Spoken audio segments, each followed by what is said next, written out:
Lord. मत्ती के सुसमाचार अध्याय 4 पद संख्या 4 Matthew 4:4। यीशु ने कहा, मनुष्य सिर्फ रोटी से नहीं जीता है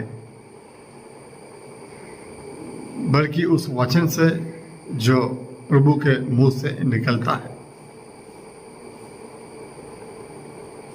मनुष्य सिर्फ रोटी से नहीं प्रभु के वचन से जीता है। ये वचन बहुत सारी बातें हमें बताता है। रोटी से जीना का मतलब क्या है? रोटी से जीने का मतलब यह है कि इस दुनिया के संपत्ति से या दुनिया के सुख सुविधाओं से अपने जीवन को बनाने का प्रयास करना, सांसारिक चीजों से अपने आप को संतुष्ट रखने का प्रयास करना। लेकिन प्रभु कहता है सिर्फ उससे नहीं जीता है। प्रभु ने यह नहीं कहा कि उसकी जरूरत नहीं है, बल्कि प्रभु ने कहा सिर्फ उससे नहीं जीता, उसके साथ क्या चाहिए वो प्रभु ने बताया। ईश्वर का वचन भी चाहिए। इसका जो दूसरा भाग है उसको पूर्ति के लिए लोग प्रयास नहीं करते हैं। आज के लिए मनुष्य क्या सोचते हैं, अगर संपत्ति हो, हाथ में पैसा हो, रहने के लिए मकान हो, पहनने के लिए अच्छे अच्छे कपड़े हो, खाने पीने के लिए सब कुछ हो, तो जीवन धन्य है, किसी भी बात की कमी नहीं। लेकिन वचन के अनुसार हमें प्रभु का वचन भी जरूरी है, ईश्वर का वचन भी बहुत जरूरी है। उस वचन को पाने के लिए हमें प्रयास करना चाहिए। उस वचन को सीखने के लिए वचन से जीना हमें सीखना चाहिए।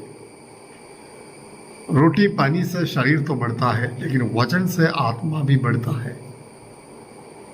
आध्यात्मिक जीवन के लिए वचन जरूरी है।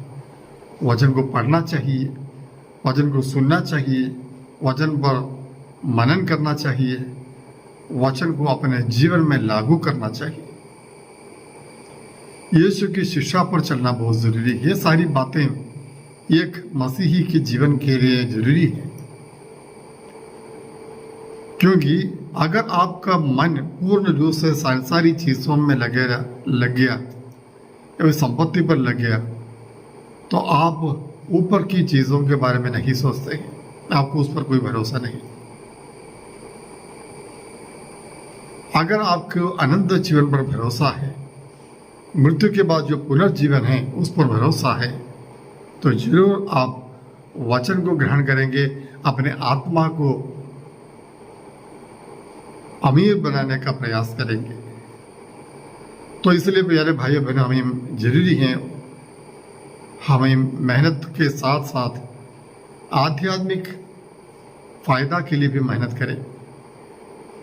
शारीरिक आवश्यकताओं के लिए मेहनत करते हैं, सफलता पाते हैं, उसी प्रकार आध्यात्मिक सफलता पाना, आध्यात्मिक फायदाओं के लिए मेहनत करना एक विश्वासी का कर्तव्य है। हमें उसके लिए प्रयास करना चाहिए, कोशिश करना चाहिए। प्रभु हम सबको आशीष दे। धन्यवाद परमेश्वर आज के इस वचन के लिए। हमें भी कृपा प्रदान कीजिए प्रभु, वचन को स्वीकार करने के लिए, वचन की उपेक्षा ना करें प्रभु। ऐसी कृपा हमें प्रदान कीजिए ताकि हम साथ ही साथ शरीर के साथ आत्मा भी हमारा बढ़ता रहे प्रभु। आमीन। सर्वशक्तिमान ईश्वर पिता और पुत्र और पवित्र आत्मा को आशीर्वाद प्रदान करें। आमीन।